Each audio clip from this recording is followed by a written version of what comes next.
10 € offerts et votre premier pari remboursé en cash avec le lien en description. Le mercato idéal du Paris Saint-Germain. On va passer un bon moment. Je crois que ça va être une longue vidéo. Pas mal de choses à raconter. On va sortir bien sûr le tableau tactique. On va passer en revue tout l'effectif. Vous voyez qu'il y a pas mal de recrues potentielles que j'envisage. Des petites étoiles jaunes. Peut-être un effectif à épurer aussi dans certains coins. Le Paris Saint-Germain est enfin peut-être parisien. Peut-être la première fois qu'ils sont véritablement les Golden Boys de la capitale. Pourquoi ? Parce qu'ils sont beaux, riches et jeunes. Ils sont beaux, ils ont l'étoile sur le maillot, la petite tour Eiffel dorée, tout en haut de l'écusson.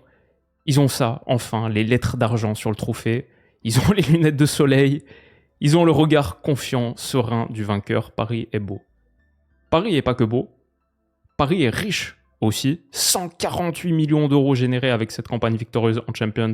C'est le record de l'histoire de la compétition. La finale de la Coupe du Monde des clubs, elle a rapporté un beau billet, comme le transfert d'Hugo Ekitike. On parle d'une quinzaine, vingtaine de millions d'euros de bonus. Pas mal. Paris est beau et Paris est riche. Et enfin donc, Paris est jeune. Le plus jeune champion d'Europe depuis l'Ajax 95. Un avenir radieux. Avec un effectif qui, je crois, fait rêver pas mal de directeurs sportifs. Parce qu'il est, il est fourni avec de la qualité. Mais surtout sur les 12 joueurs. Le 12 clés, on va dire. Les 12 qui pourraient se retrouver dans les 30 du Ballon d'Or peut-être dans quelques semaines. Ceux qui ont fini la phase finale de la campagne de Champions. Sur ces 12-là, il y en a 10 qui sont sous contrat jusqu'en 2028 minimum. Et sur ces 10, il y en a 7 où c'est 2029. Regardez, Kfara, 2029. Hakimi, 2029. Vitinha, 2029. Mendes, 2029. Doué, 2029. Neves, 2029. Pacho, 2029. Et après, on en a 3 en 2028. Dembélé, 2028. Marquinhos, 2028. Et Bradley Barcola, 2028. Il n'y en a que 2 qui ne sont pas dans cette équation. C'est Fabian Ruiz, 2027. Et bien sûr, il y a un sujet autour de la prolongation de Gigio Donnarumma. On en parle en ce moment, 2026. Est-ce qu'il va prolonger, etc. Ça fait partie des dossiers importants de ce mercato. Mais ouais, c'est le kiff. Il y a des directeurs sportifs qui ont plus de travail sur la table. Paris a bien géré les prolongations et a sécurisé les contours de son effectif jeune et extrêmement talentueux, champion d'Europe. Malgré ça, il y a toujours du travail. La maxime du business, c'est quoi ? Quand tu arrêtes de progresser, c'est là que tu régresses. C'est encore plus vrai en foot, très vrai en foot. Et Paris a des chantiers. Le premier chantier, c'est peut-être de faire passer ce qui était quasiment donc un effectif de 12 en fin de saison. Tu pouvais faire quelques remplaçants vite fait, mais tu n'avais vraiment que 12 titulaires potentiels, on va dire, 12 gars en lesquels Enrique avait pleinement confiance. Peut-être tu veux te rapprocher d'un effectif guardiolien où c'est pas 12 titulaires, mais 15, 16, 17 gars qui sont envisagés comme pouvant démarrer un quart de finale de Champions. Peut-être ça, c'est un des axes de ce mercato estival. Et le deuxième, et on va commencer par ça, c'est de continuer à gérer les départs. Parce que malgré tout, il y a un petit peu de graisse dont tu as envie de te débarrasser. C'est pas le plus sexy, mais la gestion des indésirables, démarrons ici. Donc voilà, installez-vous bien les potes, je pense un bon 3 quarts d'heure pour évoquer la situation estivale du Paris Saint-Germain. Ce sera pas trop. Et on va passer un bon moment, beaucoup de choses à raconter et j'espère que l'analyse vous plaira. La gestion des indésirables, donc, parce que Paris a tout un contingent de joueurs qui, effectivement, posent question. Alors, Kimpembe, déjà, c'est fin de contrat 2026, il reste qu'1 an, et a priori, donc ce sera cette dernière année. C'est pas un joueur de foot particulièrement utile, mais pour l'ambiance, le vestiaire, tout ça, je pense pas qu'il y aura fin de contrat de Kimpembe, qu'il n'y aura pas de vente ou quoi. Il va rester, ok, mais je parle surtout dans les indésirables, les retours de prêt. Beaucoup de retours de prêt. On se souvient de tous les prêts qui avaient été faits mercato estival dernier. Skriniar, ou mercato hivernal d'ailleurs. Skriniar, prêté au Fener justement sur l'hiver, il revient. Mukiele à Leverkusen, il revient. Soler à West Ham, il revient. Sanchez, Benfica, il revient. Asensio, Aston Villa, il revient. Et Randal Colomwani à la Juve reviennent. Donc beaucoup de retours de prêt. Et idéalement, tu veux faire repartir tout ce beau monde. Par ordre d'urgence, je mettrai en premier Milan Skriniar. La raison pour laquelle Paris veut s'en séparer, c'est que sa fin de contrat, Milan Skriniar, c'est 2028. Il lui reste 3 ans de contrat. Et c'est actuellement le 2e plus gros salaire du club, à égalité avec Farad. 16 millions annuels pour Skriniar, qui était arrivé libre, qui a pu négocier un gros salaire, qui était plus âgé aussi. 16 millions sur 3 ans. S'il va au bout, c'est 49 millions d'euros à payer pour le Paris Saint-Germain. Pour un joueur qui n'est pas du tout Enrique compatible, qui est avec ballon n'a pas la qualité de pied pour être un relanceur fiable, qui sans ballon a pas la vitesse pour tenir la ligne haute, il faut s'en séparer. Alors il a été prêté au Fener au mercato hivernal et ça s'est bien passé pour lui, au point où il y avait même des compilations qui tournaient sur les réseaux sociaux en Turquie en mode Turkey's best defender, etc. Ok, très cool. J'imagine que Skriniar sous Mourinho ça doit pas trop mal marcher. Il est de retour à Paris pour s'entraîner, mais dans le loft, en gros, sans logement, sans voiture. Il vient à l'entraînement en Uber, apparemment, retourne à l'hôtel. Bon, il devrait repartir, pas trop de questions là-dessus. Et certains médias annoncent déjà un accord avec le Fener qui serait trouvé autour de 10-15 millions même d'indemnités, ce qui serait très très bien pour Paris, parce que comme ils l'ont pris libre, ils pourraient enregistrer ça comptablement comme du pur profit, qu'ils ont payé un petit peu de salaire au début, mais ils s'en tireraient pas trop mal financièrement, et c'est sûr qu'il faut s'en débarrasser, parce que sinon il va coûter très très cher. Le Fener donc pourrait jouer un bon coup, devenir un pote du Paris Saint-Germain sur cet été, un très bon pote en plus, s'ils font aussi Marco Asensio. Et peut-être que ça pourrait se faire. Alors il a fait plutôt un bon prêt à Aston Villa Asensio, et il y a un accord Paris-Fener pour Asensio. Il n'y a pas encore d'accord Fener-Asensio, d'accord club-joueur. Lui peut-être avec son bon prêt en Première Ligue voudrait aller chercher un petit peu plus haut, peut-être rester dans les 5 majeurs. Mine de rien, Asensio, c'est aussi un salaire très très élevé. C'est le 4e le plus élevé du Paris Saint-Germain, avec 14,5. Donc Skriniar, le 2e à égalité, et Asensio, le 4e. Deux gars qui coûtent bien cher. Asensio, au moins, c'est fin de contrat 2026. Donc c'est moins critique. Mais si tu peux économiser 14 millions et demi, c'est toujours ça de prix. On verra. Il reste du temps sur ce mercato estival. Je pense que ça ira pour Asensio. Et au pire du pire, c'est qu'un an de contrat à payer en plus. Je suis un petit peu plus intéressé par la situation de Randal Kolo Muani. Alors ça c'est très intéressant pour Paris parce que le salaire de Kolo Muani, il est moins terrible, c'est que le 12e du club, 9 millions, c'est pas dans les hauteurs de Skriniar ou d'Asensio, mais avec Kolo Muani, tu peux en tirer quelque chose, tu peux en tirer une vraie indemnité. 3 ans de contrat encore pour Kolo Muani, un contrat jusqu'au 30 juin 2028, donc tu peux en tirer quelque chose, surtout qu'il a fait plutôt un bon prêt à la Juve, 8 buts en Serie A, plus 2 en Coupe du Monde des clubs. Kolo Muani, ça reste un offensif international, pas de n'importe quelle nation en plus, et il a été titulaire sur 9 des 12 derniers matchs de l'équipe de France, donc sa cote est pas si basse que ça. C'est un profil plutôt adapté, par exemple, à la Première Ligue, la vitesse dans la profondeur, la qualité athlétique. Si tu gères bien ça, il y a peut-être un club anglais qui est prêt à poser genre 30-35 millions dessus, ce serait pas choquant, surtout quand on voit les prix en ce moment. Je sais pas, un club comme Everton, bon, ils ont pris Tierno Barry, je pense pas qu'il pourrait aller là, mais Villa, par exemple, a plus Rashford et Asensio, justement. Ils ont que Watkins en pointe à l'heure actuelle. Est-ce que ça pourrait les intéresser?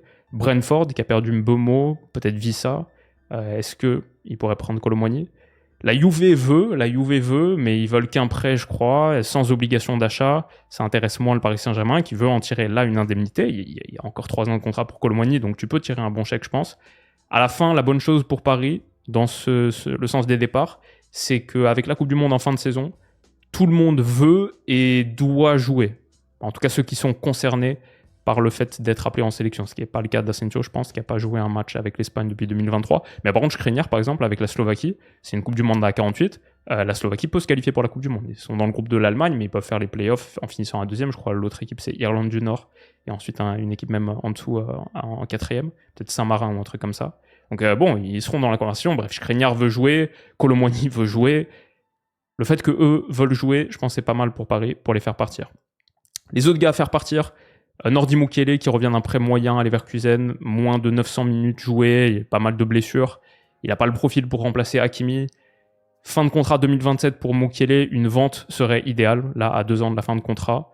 Il peut intéresser, c'est pas un joueur fini, c'est pas un mauvais joueur en plus. Il y a peut-être quelque chose à faire en Bundesliga, certains clubs, Francfort, etc. pourraient être intéressés. Donc à voir. Il y a Renato Sanchez. Renato Sanchez, le pauvre. En vrai, ça me fait de la peine. Le problème avec Renato Sanchez, moi, à l'époque, je jouais beaucoup à PES. Quand j'étais tout petit, je commençais sur PES. Et il y avait 3 lettres pour les blessures, à quel point le joueur se blesse. Genre Ronaldo, par exemple, R9 était C. Malheureusement, il avait quasiment tout bien, mais dans ta Masters League, si tu le prenais un peu sur le tard, C. Il se blessait souvent. Renato Sanchez, c'est D, c'est E. Il a 3 pages de blessure. Il n'a pas joué plus de 25 matchs en championnat de toute sa carrière. C'était en 2021-2022 avec Lille. C'était la dernière fois qu'il avait fait une bonne saison. Là, il reste sur des... genre, je sais pas s'il a 1000 minutes sur les 2 dernières saisons confondues. Donc ouais, en vrai, c'est triste. Franchement, ça fait de la peine. C'est bon, bien sûr, il gagne très bien sa vie, etc. Mais ça doit être dur, mec. T'es joueur, ton corps est tout le temps blessé. Tu passes tellement de temps à l'infirmerie tout le temps. Et en plus, les hauts de Renato Sanchez, c'était incroyable. Mais bref, la vraie question, c'est qui le veut. Est-ce que c'est possible de le vendre? Je pense pas. Est-ce que c'est possible de le reprêter, au moins d'économiser le salaire? Ce serait pas mal. À niveau salarial, Renato Sanchez, où est-ce qu'il est ici? Fin de contrat 2027, encore 2 ans à Paris, il est à 6,5 millions. Ce qui est cher pour un gars qui joue pas du tout. Mais c'est pas le pire truc du monde non plus à voir pour le PSG. Qui le veut? C'est aussi la question qu'on peut se poser pour Carlos Soler, pour Ilyes Housni, pour Gabriel Moscardo, qui sont pas dans les plans, pas considérés comme assez bons. Bon, Soler, beaucoup plus âgé, 28 ans, on verra. West Ham, ça a été difficile. Ilyes Housni, le prêt au Havre n'a pas marché. Je crois qu'il a eu 30 minutes de temps de jeu depuis le 5 janvier, en fin de contrat 2026. Et Moscardo, qui n'a quasiment pas joué à Reims la saison dernière à cause de blessure, a été reprêté, lui, à Braga.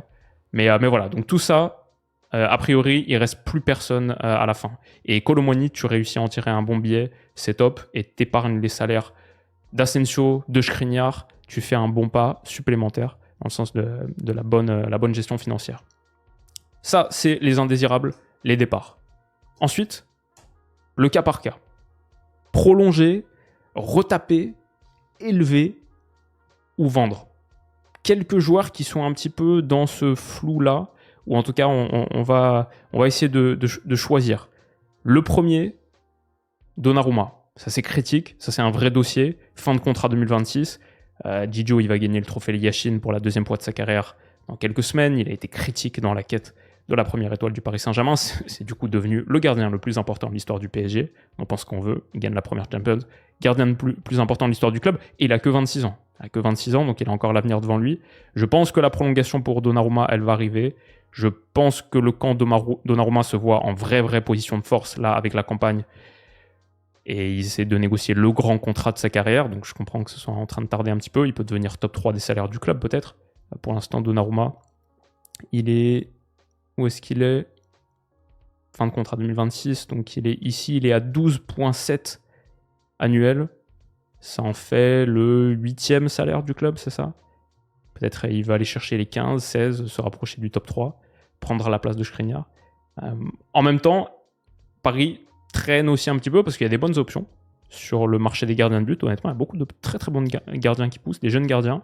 On entend parler de quelques noms ici à gauche, à droite, de Diogo Costa, Lucas Chevalier, qui a été élu meilleur gardien de Ligue 1. Tout ça, ça me semble pertinent. Et je crois qu'on entend pas mal parler de ces noms-là aussi parce que pour peser dans la négociation, ça aide. Donnarumma, ok, veut ralentir le truc. Pour prendre le gros contrat, Paris, il y a des autres noms qui nous intéressent peut-être pour faire baisser le prix du salaire à la fin. À la fin, c'est une négo. Et je crois que ça va se faire. Ce serait un échec que ça se fasse pas. Même au niveau ambiance, t'imagines, démarrer la saison avec Donnarumma encore en flou, etc. Je pense qu'il faut que la prolongation se fasse. Je pense qu'elle devrait se faire. Le deuxième sujet, Zahir Emery. Qu'est-ce qu'on en fait? Retaper, élever, vendre, etc. Zahir Emery, pas le joueur le plus Enrique compatible, ok, mais il doit devenir un joueur de rotation majeur, au moins pour faire souffler le milieu. Ruiz, Neves, Vitinha. Et il l'est peut-être déjà en vrai, ce joueur de rotation. 66 minutes pour Zahir Emery sur toute la phase à élimination directe de Champions Famelik.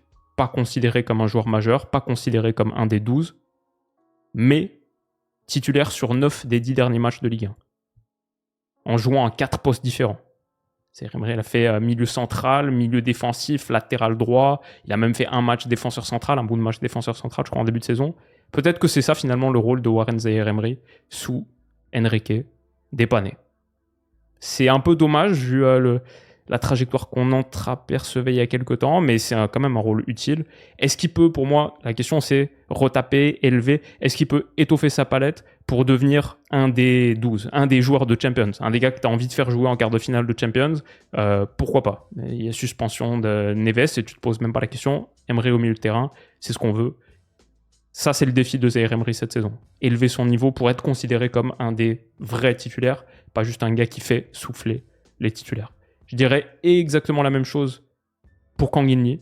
Je suis plus confiant sur la capacité de Zaïre Emery à le faire que Kang In-lee, mais c'est la même problématique pour les deux. 19 minutes sur toute la phase à élimination directe de Ligue des Champions pour Kang In-lee, et c'était uniquement à Anfield dans un match qui va en prolongation, parce que Kfara, après 100 minutes d'aller-retour, est totalement cramé. Malgré ça, 30 matchs sur 34 joués par Kang In-lee en Ligue 1. 6 buts, 6 passes D, en ayant joué 7 positions différentes. Joueur utile. Est-ce qu'il y a plus à aller chercher? Est-ce que ça peut être ton 13e, 14e, 15e joueur? Ou est-ce qu'il est ton 18, 19, grosso modo, là pour faire souffler? Il semble relativement Enrique compatible, peut-être. Fait les efforts, la qualité technique. Il y a peut-être un manque de qualité de projection. Paris génère beaucoup d'occasions sur les transitions rapides. Peut-être Lee souffre un peu là-dedans. Peut-être il y a juste un manque de talent tout court aussi. Peut-être il est plus le joueur Ligue 1 qui a son utilité par rapport à ça. Mais peut-être du coup on ne le considère pas parmi les 14-15 que tu veux avoir en tête. Ceux qu'on va transformer en bleu marine, là, comme Barcola aussi. Ceux que tu as en tête pour tes matchs à élimination directe du printemps. Ensuite, il y a une autre question. Beraldo, Hernandez. Paris a besoin de 4 centraux. Ils ont Marquinhos, ils n'ont pas de show. Il y a Zabarni qui arrive. Normalement, ça devrait se faire. On a fait toute une vidéo dessus. Et là, c'est encore dans les tuyaux. Ça en parle. Peut-être l'accord se rapproche. Qui sera le 4e central de la rotation du PSG? Pour moi, Lucas Hernandez, il y a un sujet. Après les départs de Skriniar et Asensio, s'ils sont effectivement confirmés, après ces départs-là, Hernandez deviendra le 4e plus gros salaire du club. Il n'y aura que Dembélé, Kfara et Marquinhos devant lui. Et quasiment à égalité avec Marquinhos, il est à égalité avec Hakimi. Tu payes Lucas Hernandez autant que tu payes Achraf Hakimi. Et Hernandez, il est là jusqu'en 2028. Pour un gars qui reste sur 2 ruptures des ligaments croisés, qui aura 30 ans au cours de la saison. Mais il n'est pas facile à vendre. Avec ce très gros salaire, il n'est pas facile à vendre. Lui veut rester, il a communiqué là-dessus. Et un top Lucas Hernandez, c'est du top niveau. C'est une expérience utile aussi dans un effectif qui est très jeune. C'est Atlético, c'est Bayern, c'est 2 Ligues des Champions, c'est une Coupe du Monde. C'est de la polyvalence. En carrière, il a autant joué défenseur central que défenseur gauche. C'est pas du tout le même profil que Mendes. Peut-être Paris doit plus l'envisager en tant que défenseur central gauche. Mais c'est quand même utile. Avec Hernandez, je pense à la fin, la manière dont tu résous cette question, il faut prier pour que ça marche. Tu croises les doigts et t'espères qu'il n'y a pas de rechute, qu'il n'y a pas de blessure. Donc moi, je suis compos, je le garde en croisant les doigts. Parce qu'un top Lucas Hernandez, c'est un joueur qui joue. C'est effectivement un des 13e, 14e joueurs. C'est un des gars que tu mets là. Et les défenseurs centraux, il y a moins d'entrées en cours de jeu. Il y a moins de minutes à prendre pour eux en tant que remplaçants. Mais il y a plus de suspension de tes titulaires. Donc c'est important d'avoir bien 4 défenseurs centraux. Et en ce sens, du coup, je pense que Lucas Hernandez rentre dans cette hiérarchie-là. Beraldo, c'est pas un assez bon défenseur, je pense. Bon, on l'a vu exposé par Cole Palmer en finale de Coupe du Monde des clubs. Surtout sur le deuxième but, l'appel extérieur de Pedro. Et il mord totalement à l'hameçon et du coup dégarnit complètement. La charnière ouvre l'accès au but à Palmer, la ligne de but, la ligne de tir. Et derrière Marquinhos, c'est furieux. Bon, ça c'est dur, c'est Palmer en face, mais c'était mal défendu. Le truc, c'est que c'est pas que contre Chelsea. J'ai vu ce match contre Montpellier. Il souffre face à Junior Ndiaye, il se fait manger. Il souffre face à Tanguy Koulibaly. Montpellier réduit l'écart sur cette action. Quand je vois que Paris prend Zabarni derrière Marquinhos, Beraldo a pas le niveau, je pense, pour être le 4e défenseur central du PSG. Alors, il est jeune, 21 ans, il a la qualité de pied, il est gaucher. C'est que des choses qui le rendent extrêmement vendable. Et en l'état, je trouve que Lucas Hernandez, fragile, et Beraldo, moyen et encore jeune, ça se complète plutôt bien. Ça fait 2 demi-joueurs qui en font un, on va dire. Mais du coup, 2 demi-joueurs qui en font un, et encore plus avec le salaire de Lucas Hernandez, c'est quand même assez cher pour ce que c'est. Beraldo, le salaire doit pas être extraordinaire vu qu'il a que 21 ans. Ouais, 3,2 millions, c'est un des salaires les plus faibles. C'est le même salaire que Safonov, par exemple, que Kang In Lee. C'est correct. Mais Beraldo plus Hernandez, peut-être un peu cher, effectivement, pour ce que c'est. Peut-être que le move, c'est de vendre Beraldo et de prendre un équivalent Zabarni gaucher. Et Lucas Hernandez devient le 5e dans la hiérarchie, plus le backup de Nuno en Ligue 1, ou alors un départ. Mais en tout cas, t'es pas coincé s'il est blessé. Parce que la situation actuelle du Paris Saint-Germain, c'est si Pacho est suspendu ou il est blessé, bah en vrai, tu te retrouves avec Beraldo dans un quart de finale de Champions. Ou une finale de Coupe du Monde des clubs. Et c'est pas ouf. Autant Zabarni, tu peux lui faire miroiter un rôle de titulaire avec le départ de Marquinhos dans quelques années. Marquinhos qui est le joueur le plus âgé de l'effectif. Ok. Autant derrière Pacho, c'est pas facile d'attirer quelqu'un comme Zabarni et de lui dire ouais, bah, quand il y aura plus Pacho, parce que Pacho, il est là pour un moment a priori. Donc ça rend aussi la question du recrutement difficile. Et Beraldo, faut dire, Hernandez, il est dur à bouger parce que le salaire est très élevé. Et Beraldo, il est dur à bouger parce que le profil n'est pas trop Première Ligue. Pas assez de qualité défensive et athlétique pour Beraldo, peut-être. Mais quel club italien ou espagnol va aller mettre 35-40 millions sur Beraldo à l'heure actuelle? Donc je crois que c'est la zone où il y a une petite question pour Paris, si on est vraiment pointilleux. Mais du coup, peut-être que 0,5 joueurs plus 0,5 joueurs, ça fait 1 et c'est suffisant. Et peut-être aussi on est trop dur avec Beraldo et à 21 ans, il a encore la possibilité de progresser. Mais de ce que je vois, il y a quand même des lacunes défensives, strictement défensives. Il est dans la trempe de ces joueurs qui font l'inverse de leur position, on va dire au sens classique, ce qui est normal. Le foot est total, le foot est complet, le foot est liquide, etc. On parle des milieux défensifs qui sont en vrai des meneurs de jeu reculés. On parle des avant-centres qui sont en vrai des premières lames de pression. On parle des défenseurs centraux qui sont des premières rampes de lancement sur le build-up. Et Beraldo a un bon pied. Mais pour le coup, il y a pour moi un peu trop de manquements défensifs pour être niveau quart de finale, demi-finale de Champions, etc. Il y a des bons matchs de temps en temps. Et après, il y a des matchs vraiment ratés. Et les matchs vraiment ratés, ils peuvent te coûter les gros trophées. Donc c'est pour ça que je suis pas hyper confiant avec Beraldo. Mais c'est vrai, il a que 21 ans à voir. En l'état, je pense que c'est pas la situation la plus facile à gérer. Mais laissons-la comme ça pour l'instant. Je vais vous donner quand même un nom pour remplacer ça potentiellement. Ensuite, qu'est-ce qu'on a? On a Seny Mayulu, une des réussites de la saison. Alors bien sûr, le but en finale, tout un symbole, magnifique image, très polyvalent, très jeune, 19 ans, dur de déterminer précisément son poste. Pour le foot flexible de Luis Enrique, le foot liquide, c'est peut-être pas un défaut, peut-être une bonne chose. Il est fin de contrat 2027 parce qu'il a signé pro en 2024, il a signé pro en étant mineur, contrat maximum de 3 ans. Donc maintenant la question ça va être de le prolonger et de lui donner plus de temps de jeu cette saison. Je crois que c'est une des idées de ce Paris Saint-Germain. Les renforts au milieu, il y en aura peut-être un, mais peut-être pas beaucoup plus parce que Zaïre Emery tu veux lui donner un petit peu plus sa chance peut-être et parce que Seny Mayulu, 1200 minutes toutes compétitions confondues cette saison, qu'est-ce que ça donne avec 2000 ? Dur à dire, pour l'instant très dur de mesurer le plafond de sa progression, mais c'est très intéressant ce qu'on voit pour l'instant. Il a de la qualité de projection pour finir les actions dernier tiers. Est-ce qu'il peut devenir un joueur de ce 15 majeur et véritablement exploser, vivre la vraie breakout year saison prochaine? C'est ce qu'on lui souhaite. Et ça, ce serait un vrai bon pas dans la bonne direction pour Paris. La question Gonzalo Ramos, une de plus. Et je vais te dire d'abord, Ramos, c'est un bon joueur. C'est un bon joueur. Cette saison, 19 buts plus 6 passes D en seulement 1800 minutes. Ça fait 25 contributions décisives en 1800 minutes. Ça fait une par 90 minutes, grosso. Gonzalo Ramos, c'est quoi? C'est 4,36 tirs par 90. Ça le place 98e centile. Il génère beaucoup d'occasions. Il est 99e centile en non-penalty expected goals. Il est 91e centile en expected assist. C'est un bon joueur et il suffit de voir quelques actions. Son but contre Montpellier, là, dégagement d'Arnaud Tenas, il mange son vis-à-vis juste en posant son corps en opposition. Après, c'est Montpellier, ok, mais derrière l'enchaînement, Montpellier ou pas, il cale la frappe barre rentrante à l'angle de la surface, magnifique.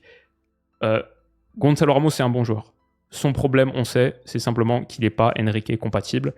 Et ça, c'est assez clair, 36 minutes sur toute la phase d'élimination directe de Champions pour Gonzalo Ramos.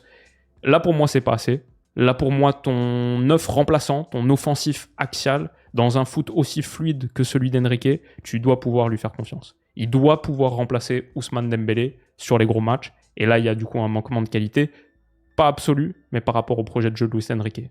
Et Ramos a encore de la valeur, fin de contrat 2028, le salaire est pas si élevé. Il est où niveau salarial Gonzalo Ramos? Trouvons-le ici, 5,5 millions annuels pour un avant-centre. C'est très correct et du coup il y a pas mal de clubs qui peuvent l'attirer, même il peut faire un jump salarial en allant ailleurs. Il est attirable, il a de la valeur, 3 ans de contrat encore et c'est un avant-centre. Peut-être tu peux en tirer les 40 millions que Paris demandait à Milan, à un club de première ligue, ailleurs. Il sort quand même d'une saison à quasiment 20 buts, les chiffres avancés sont très bons comme on a dit. Et lui, je pense, il veut jouer parce que Coupe du Monde 2026 qui arrive dans un an, comme on était en train d'en parler, il veut pas revivre ce qu'il a vécu à l'Euro 2024. Il était sur une bonne trajectoire, Coupe du Monde 2022, bien sûr, le match contre la Suisse, machin. Et Euro 2024, en ayant peu joué à Paris, il a quasiment pas joué de toute la compète. Après, il y a d'autres choses au Portugal, il y a la question Ronaldo aussi. Mais voilà, Ramos est un bon joueur qui veut faire plus de sa carrière et Enrique lui fait pas confiance, ce qui est totalement compréhensible vu la stratégie. Mais là, il faut un gars pour Paris. Il faut un offensif en plus.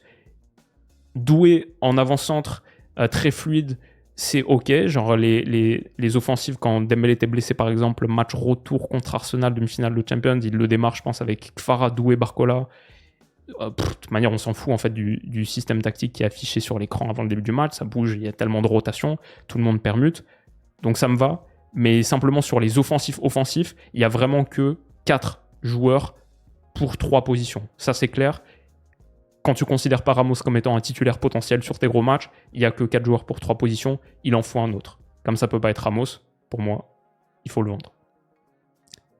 Et on n'a pas parlé d'Ibrahim Mbaye, qui a fait ses débuts pro saison dernière, 400 minutes de Ligue 1, 2 titularisations à la fin, 17 ans.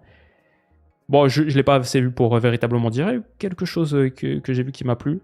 Mais bon, peut-être que c'est un prêt qu'il lui faut, ou alors Paris considère que les prêts, c'est simplement pour tes gros salaires à économiser, et que c'est mieux pour Mbaye de s'entraîner avec Luis Enrique, de vivre la Ligue 1 avec du temps de jeu en plus pour faire reposer certains gros joueurs avant les matchs de Champions. Peut-être ça, c'est une meilleure rampe de progression. Mais bon, il y a aussi la question Ibrahim Mbaye, à considérer. Voilà donc pour le cas par cas. Les renforts. Alors, ligne par ligne, le premier renfort Zabarni, on en a parlé, j'ai fait toute une vidéo sur la chaîne il y a quelques semaines, allez la voir si ça vous intéresse. Pour moi, si ça se fait, très bonne acquisition du PSG, bonne doublure de Marquinhos. Ensuite, Renato Marin, nouveau gardien qui en gros devient le 3e gardien si Tenas s'en va, Tenas qui est en fin de contrat 2026, donc j'imagine c'est par rapport à ça. Marin est très jeune, il a 18 ans je crois, 18-19, il y a encore Safonov, voilà, il y a la hiérarchie sur le poste de gardien. Mais pour l'instant, donc, 2 acquisitions. Enfin, Zabarni, c'est pas encore officiellement fait, mais je pense que ça va se faire. Si ça se fait, il y a 2 acquisitions pour le PSG qui seront ficelées. Ensuite, les vrais chantiers. Le premier, pour moi, c'est latéral droit remplaçant. Il n'y a personne véritablement. Zahir Emery dépanne, Joao Neves dépanne, mais c'est pas la configuration que tu veux si tu vas jouer un gros match de Champions. En plus, Hakimi va partir à la Coupe d'Afrique des Nations en décembre-janvier. Ça va faire encore une grosse saison pour lui. Il a tellement joué cette année. Donc c'est dangereux. Il faut un défenseur droit remplaçant, je pense, pour Paris. Et moi, un gars qui me plaît, je me dis, t'as déjà un des 2 frangins. Alors, pourquoi pas faire Guéla Doué, le grand frère de Désiré Doué, 22 ans, que je trouve très très bon. Solide défensivement. Il a pu jouer défenseur central par le passé, et là il a la qualité défensive, mais aussi la qualité de projection. Honnêtement, il a vraiment la qualité de projection. Pas souvent des dribbles pour aller infiltrer comme ça le demi-espace, passer du premier tiers au dernier tiers. On le voit ici encore une fois. Et ouais, il a la vitesse, il a les longues jambes, il a la vision. Il a fait une très bonne saison à Strasbourg. Il a la vitesse et la qualité de repli aussi, très important dans ce Paris Saint-Germain-là. Et il n'a pas la qualité technique de son petit frère, mais il y a des petits moments quand même où ouais, il s'appelle Doué, pas pour rien. Il a des petits moments sympas. Ça, c'était content si vous retrouvez cette séquence. Des petites touches de balle sympathiques. Et il a fait une très bonne saison à Strasbourg. Sa cote, elle est passée, on ne peut pas le voir ici, mais donc de 7, vous allez devoir me faire confiance, de 7 à 18 millions sur Transfermarkt cette saison. Milan est dessus, Chelsea, pourquoi pas, vu que c'est Bluco, il pourrait le récupérer potentiellement. On parle de 25 à 35, 25, 30 millions, un truc comme ça. Ah, moi, j'aime bien Guéladoué. Les passes progressives, les dribbles réussis, tous ces chiffres-là sont très très bons pour Guéladoué. Et il fait 1m87. Il est 96e centile en duel aérien remporté. 96e centile en duel aérien remporté. Je pense que Paris, ça leur ferait du bien d'ajouter un petit peu de taille dans cet effectif. Sur les coups de pied arrêtés défensifs, sur les coups de pied arrêtés offensifs aussi, ce serait plutôt une bonne chose pour le PSG. Le seul problème avec Guéladoué, c'est qu'il est international ivoirien, et donc si tu te dis il faut remplacer Hakimi qui part à la CAN, Doué il va partir à la CAN aussi. Donc ça j'avoue, c'est pas top. Si c'est trop problématique, il y a toujours le petit Martim Fernandez. Enfin, toujours le petit. Comme si.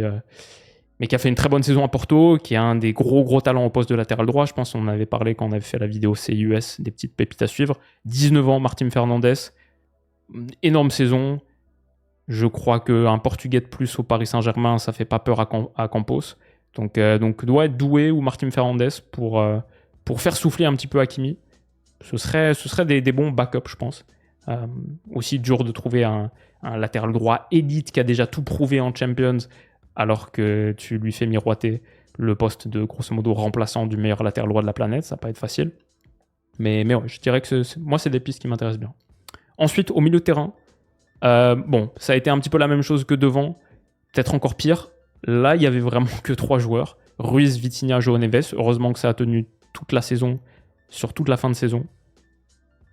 Parce qu'il y avait vraiment que 3 gars. Mayulu a joué un peu, Zaïre Emery a dépanné un peu, mais grosso modo, c'est ces 3 gars-là.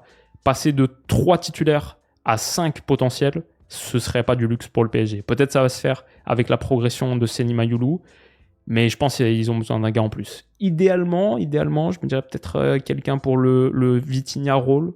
Toutes les équipes guardioliennes ont trouvé leur meneur de jeu reculé. Quand tu regardes, Paris a Vitinha, City a retrouvé Rodri, Arsenal a pris Zubimendi, le Real d'Alonso a personne depuis le départ de Kroos, et c'est un gros problème. C'est hyper important, c'est peut-être la clé, une des clés du foot en 2025, ton 6 élite, ton meneur de jeu reculé élite. Mais le backup, du coup, il est assez difficile à trouver. Un milieu avec du ballon, du volume, leadership, technique, capitaine de ta relance. Ça demande beaucoup de temps de jeu aussi pour prendre en compte tous les schémas, etc. Donc ton quarterback, ton meneur de jeu reculé, ton cerveau, c'est pas facile. Moi, j'en ai parlé dans la vidéo Bayern. Il y a beaucoup de petits gars qui me plaisent bien, que ce soit Angelo Stiller, que ce soit Ardon Jachari, ou même Marc Casado, parce que je pense que le Barça, ça leur ferait du bien de vendre. En plus, avec le retour de Bernal, il va y avoir du monde au milieu de terrain. Dans cette zone, j'aime bien Casado. Je sais pas si Paris part sur un de ces 3 gars-là. Ce serait entre 30 et 50 millions, je pense, pour les 3. Enfin, pour chacun. Si c'est pas un remplaçant de Vitinha, il faut quand même qu'il y ait quelqu'un en plus au milieu de terrain, je pense. Et moi, j'aime bien Javi Guerra. En tant que 8, je pense qu'il jouait milieu central dans un 4-2-3 à Valence, dans un Valence désastreux, qui a été à 6 points de la relégation la saison dernière, en tout cas désastreux par rapport au standard historique de Valence, par rapport au grand Valence que j'ai connu dans mon enfance, mais à 6 points de la relégation saison dernière, mais lui c'est leur meilleur joueur. 22 ans, fin de contrat 2027, a refusé de prolonger il y a quelques jours, était dans la shortlist de pas mal de clubs, ça en parle beaucoup à United pour Amorim là depuis quelques temps, et Javi Guerra, un milieu central complet, les interceptions, mais derrière la projection très attiré par le but. Voilà, une action typique Javi Guerra où avec son 1m87 lui aussi, il déplie les longs compas pour faire un petit peu le box-to-box. Il gagne les duels et derrière il se projette. Un milieu central complet attiré par le but, hargneux qui fait beaucoup de courses et qui est grand. Encore une fois, Paris, un peu de taille, ça leur ferait pas de mal.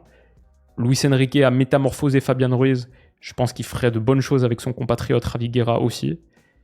Donc ouais, ça parle de genre 25 millions, 30 millions que Valence demande pour Manchester United. Et à 22 ans, son salaire doit forcément, à Valence en plus, être assez bas. Je pense, moi, ce serait un petit coup que j'irais tenter. On a donc Guéladoué, si c'est possible, un de Stiller, Jachari ou Casado comme pour le Bayern. Javi Guerra, sans doute un des 4. Je ne vois pas Paris prendre 2 de ces 4-là. Et après, il y a un offensif. Comme on a dit, encore plus en vendant Ramos. Si Asensio et Kolo Muani repartent et que tu vends Ramos, 4 vrais titulaires pour 3 postes, c'est pas assez. Saison dernière, Ousmane Dembélé, il se blesse à la 70e minute du match aller contre Arsenal et tu joues ta demi-finale retour de Champions, ok avec 3 gars et le football liquide, mais s'il y avait un des gars qui était suspendu, Kfara, Doué, Barcola, comment tu fais? Tu démarres avec Ramos ou avec Lee que t'as quasiment pas fait jouer, ta demi-finale retour de Champions, peut-être tu prends pas la coupe, ça se joue peut-être à ça. Donc il faut un gars en plus, et au-delà de ça, tous les offensifs du Paris Saint-Germain, bon après, je sais pas, Dembélé ambidextre, Doué quasi aussi, mais il y a beaucoup de droitiers. Il y a beaucoup de droitiers, je pense un gaucher, ça ferait pas de mal. Un gaucher, un cinquième offensif, qualité titulaire gaucher, ça ferait pas de mal à cet effectif. Et moi, j'aimais bien le petit Chico Conceição, mais il a pas prolongé, mais son option d'achat a été finalement levée par la Juve. Ça traînait un peu, je me disais peut-être une opportunité. En plus, un Portugais, je l'adore. Le gars, c'est un chien, il est hargneux. Et c'est aussi une pile électrique. C'est Raikou, quoi. J'adore Conceição, mais apparemment c'est mort, donc pas possible. Bon, je sais pas si ça aurait été une option pour Paris. Peut-être il est un petit peu en dessous du niveau de qualité requis, mais Johan Bakayoko, Leipzig l'a pris pour 18 millions, ce qui ressemble à une belle affaire. Sa cote avait un petit peu baissé, mais hâte de suivre ça cette saison. Non, en vrai, pour Paris, sur l'offensif polyvalent, qualité élite, la réalité c'est que j'ai pas vraiment de meilleure piste que celle qui ressort le plus. Parce que s'il part, je crois que c'est un des mouvements aussi les plus importants de l'intersaison. Son talent est hors norme. Et si Paris le prend, ils ont fait un énorme coup, c'est Marnes Akliouche. Quel joueur, quel joueur. Mais la compilation d'Akliouche, là, de 8 minutes de la chaîne 360 Football, là, mais allez la voir, c'est un délire. Quelle saison il a fait. Et il est très, très, très Paris compatible. La qualité dans les grands espaces. Il aime les grands espaces. Il aime la projection. C'est un joueur techniquement délicieux avec du flair dans la surface. Bien sûr, son but nominé parmi les meilleurs buts de la Ligue 1. Mais ouais, juste le volume de percussion sur le côté droit avec son pied gauche. Mais il est très polyvalent, flexible sur tout le front de l'attaque. Il peut se déplacer. Il donne des centres comme ça, de la gauche vers la droite, magnifiquement déposés. Il aurait eu plus de passes décisives si derrière, ça n'avait pas autant croqué à Monaco. Il met des ballons parfaits dans la course comme ça. Il est incroyable. Et il a un vrai sens du but. Akliouche, c'est un joueur dingue. Et si Paris le fait, si Paris fait ce petit gars-là de 23 ans, qui a tout, qui a absolument tout, 84e centile en tacle et en 88e en interception, donc il a aussi l'agressivité sans ballon. Si on le compare plutôt au milieu, bon, les chiffres offensifs sont délirants. Dribbler, tirer, passer, la mentalité, tout ce que tu veux d'un footballeur en offensif moderne. En 2025, je pense à Kliouch là, et il a que 23 ans. Donc tu peux continuer de le faire progresser, tu continues d'avoir un secteur offensif jeune, avec de l'énergie, avec personne qui arrive, qui est plus grand que le club. Donc tu peux le mettre dans le module, le logiciel Luis Enrique, pas de problème. Il a de l'expérience Champions, les chiffres avancés sont excellents, il a la polyvalence. On ira plus dans le détail avec Kliouch si ça se fait, parce que Paris est dessus. Pour moi, c'est la bonne piste et il faut le faire. Et enfin, si je devais ajouter un petit nom en plus, on a parlé de la question du défenseur central gauche. Il y a peut-être quelqu'un à faire parce que on n'a pas de backup vraiment pour Nuno Mendes pour l'instant. Est-ce que ça peut être Hernandez? Paris régulièrement dans un 3-1-6 ou 3-2-5 avec ballon de toute manière. Donc peut-être que ça ressemble plus à ça avec Hakimi plus haut et tu le rends asymétrique de cette manière. Si on ne prend pas de backup pour Nuno Mendes et que c'est Hernandez le backup, peut-être qu'il faut un défenseur central gauche. Et bon, tout ça, c'est une excuse juste pour reparler de Renato Veiga, qui, je crois, pour l'instant, on a fait 4 vidéos Mercato idéal. Il est dans 3 des 4. On l'a envoyé au Barça, on l'a envoyé au Bayern. Je crois que c'est l'Atlético qui va le faire à la fin. Mais pour moi, c'est une très très bonne option. Et dans les poubelles de Chelsea, il y a vraiment des bons coups à faire. Parce qu'ils ont des bons joueurs. Mais du coup, il y en a pas mal qui doivent laisser partir. Et Renato Veiga, portugais en plus, nickel, ça matche bien à Paris. Si c'était possible de le faire, je le ferais. Donc je suis conscient qu'il y a pas mal de noms qui reviennent. Là, si vous avez vu la vidéo Bayern, Veiga, Stiller, Jachari, Casado, c'est des joueurs qui, à mon avis, rendraient service, qui ont le age profile parfait pour les gros clubs. C'est la direction du foot en 2025. Il faut rajeunir l'effectif avec des petits gars qui ont du volume. Et pour moi, ça va totalement dans ce sens. Mais on a ajouté Guerra, Akliouche, Gueladoué. Tu feras pas tout le monde. si tu fais Akliouche, un ou deux milieux de terrain, peut-être un seul et plus de temps de jeu pour Mayoulou, et tu réussis à retaper Zahir Emery, comme on a dit, et lire en service en Ligue 1. Et Gueladoué, un latéral droit, au moins un latéral, soit à droite, soit à gauche, mais je dirais plus à droite avec la CAN. Ouais, Paris aura fait un bon intersaison. Ne pas oublier, ce sera ma conclusion, que chaque club a un écosystème et une configuration mercato différente. La situation du PSG n'est pas la même que les autres. On voit là actuellement sur ce mercato estival les clubs de première ligue bâtir des effectifs de 18, 19 titulaires, doubler tous les postes avec des remplaçants qui coûtent 40, 50, 95 millions d'euros. Liverpool, que Paris sort au tir au but, mais qui est dans le top 3 des meilleures équipes d'Europe la saison dernière, ils ont posé 300 millions, ce sera peut-être 450 avec Isaac. On voit tout ça et on se dit, ok, le PSG fait pas assez. Le PSG est dans une configuration différente parce qu'il joue pas réellement sur plusieurs tableaux. On l'a vu avec les minutes de Kang In-lee. Il fait 30 matchs en Ligue 1 cette saison, mais 19 minutes sur la phase d'élimination directe de Champions. On l'a vu avec les minutes de Zahir Emery. Très peu utilisé en Champions. Pareil, un gros temps de jeu en Ligue 1. Le PSG joue pas réellement sur plusieurs tableaux parce que ce PSG-là, qui a quasiment fait invincible la saison dernière, peut gagner la Ligue 1 avec une équipe A', avec une équipe B. Donc c'est pas exactement la même logique que les autres clubs. Tu peux avoir des joueurs qui jouent une poignée de minutes en Champions et qui sont titulaires en Ligue 1. Il y a véritablement cette question d'avoir deux équipes pour le PSG. Et peut-être que ça, c'est pas une faiblesse, peut-être que c'est une force. Peut-être que c'est une configuration qui te permet d'approfondir la connexion des joueurs de ton 11, de renforcer ton 11 majeur. Paris a fini cette campagne de Champions avec 12 joueurs. Et bah peut-être que c'était pas si mal. Peut-être que c'est ça qui en fait une des meilleures équipes du 21e siècle. Une où la connexion était complète, totale. Peut-être que c'est une bonne configuration. Peut-être que avoir ce 11 méga fort pour les 7-9 matchs à élimination directe que tu espères jouer au printemps, peut-être que c'est le chemin du Paris Saint-Germain. Et le chemin de chaque club est différent. Il n'y a pas une recette unique. Peut-être que ça, c'est la recette du PSG. D'ailleurs, il y a beaucoup d'entraîneurs, Pep, Arteta, qui préfèrent travailler avec des effectifs restreints. Donc, c'est peut-être une situation dont le Paris Saint-Germain peut tirer profit en faisant un mercato pas si costaud que ça. Je vais dire une folie peut-être, mais c'est possible que le mercato le plus important du PSG cette saison soit pas celui d'été, mais celui d'hiver. Peut-être que la configuration du PSG, c'est pas de construire un effectif de 18-19 titulaires potentiels, c'est simplement d'attendre l'hiver. Et ok, maintenant c'est notre vraie saison qui démarre au printemps. Quel gars est-ce qu'on fait pour juste prendre un titulaire en plus au poste où en fait on s'est rendu compte qu'il nous le fallait? Exemple type, Kfara la saison dernière. Peut-être que c'est ça la stratégie. Malgré tout, je dis tout ça, je pense quand même qu'en l'état, l'effectif du Paris Saint-Germain doit être renforcé parce que tu veux pouvoir faire des changements sur les matchs importants de Champions. Tu auras des matchs de Champions avec des suspendus. Tu auras, je pense, à un moment des blessés, même si le staff d'Enrique a fait un top boulot là-dessus.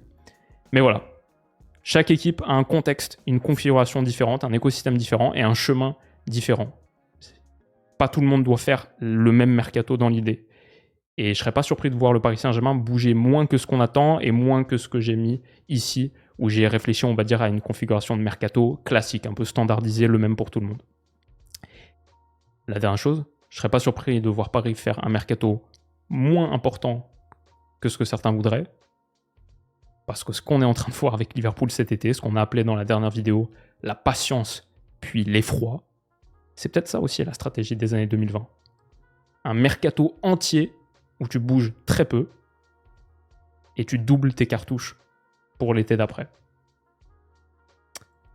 On verra. De toute manière, avec Paris, l'essentiel est là. Ne pas oublier que dans toute équipe de football hyper moderne, qui a comme Paris sa place sur le toit de l'Europe, la star, celui qui est au centre de tout, c'est le coach. Et lui, il est là. J'espère pour Paris, pour un moment. Les amis, j'espère que cette petite vidéo vous a plu. On se retrouve très très vite pour la prochaine. Ça a été un bon petit samedi de taf, mais ça a été un régal. Passez un bon dimanche les potes et on se dit à bientôt. Bisous.